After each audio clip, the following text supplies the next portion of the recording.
Good evening, YouTube. You guys are now watching another segment of the TheCaliEffect. Today, I wanted to talk about for Meta Monday, Different Dimension Ground. But first and foremost, I want to talk about a couple of things. First, I want to talk about the difference between Meta Monday and a new series I will be starting off. Meta Monday is directed towards the cards that affect the meta directly right now. With that being said, there are a lot of cards on Meta Monday that don't necessarily fit this perspective, but show cards of what they can do in the potential. For example, last week I did Gore's Emissary of the Darkness. While Gore's has no impact on the meta, I feel that it's a really underrated card. So with that being said, we're going to be splitting off Meta Monday to with another branch of Meta Monday, quote unquote, called Underrated Monday. So I really hope to see you guys on Underrated Monday, and let's get down to Meta Monday right now.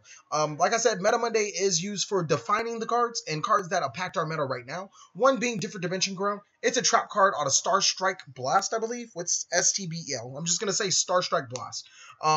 It's a trap card which effect reads, this turn, any monster sent to the graveyard is removed from play. Well, first and foremost, I want to point out a couple of things. Why is every single card off a Star Strike Blast becoming extremely expensive and is a really good card? Maybe we should start buying this set just a little bit more, getting cards from this set a lot more, because this card has jumped from a 20-cent card to an $8 card already, just by reading its effect. Different Dimension Ground allows you to have a DeFi, Dimensional Fission, Macrocosmos type card all in one, just for activating it, and it's only for one turn. So when you do look at that in past formats, you'll probably look at it and be like, it's all right. But nowadays, I can turn on a floodgate card like that for one whole turn, which could essentially ruin my opponent's whole game day.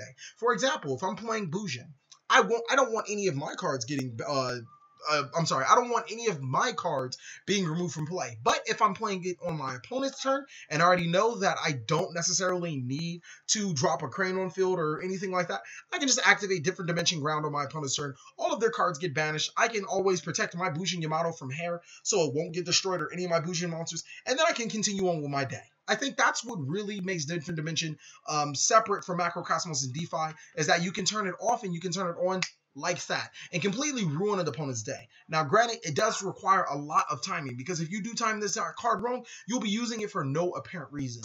And you got to remember, if you don't have it by now, it is an $8 trap card. That's breaking my budget right there, Smalls. You're breaking me, especially when it was only a $2 card. Now, a little bit for the trivia. On the right side, as you can see, the sexy lady with a nice ass is banishing Dark Lucius. Well, just a little trivia before we get into YuGiOh. Before we get into the story of this young lady right here used to be Warrior Lady of the Raceland. She is now Different Dimension Lady. That's right, DD Warrior Lady. This guy right here is Dark Lucius, also known as Dark Grepher, Warrior Die Grepher, Light Grepher, all those other Grepher cards that you do here. This is a very interesting story that follows an extremely good arc of a clash between two amazing warriors. But ultimately, I think that's all we can do for trivia right now. Thank you guys for watching another segment of the TheCaliEffect. Please like, comment, subscribe, but most of all, enjoy.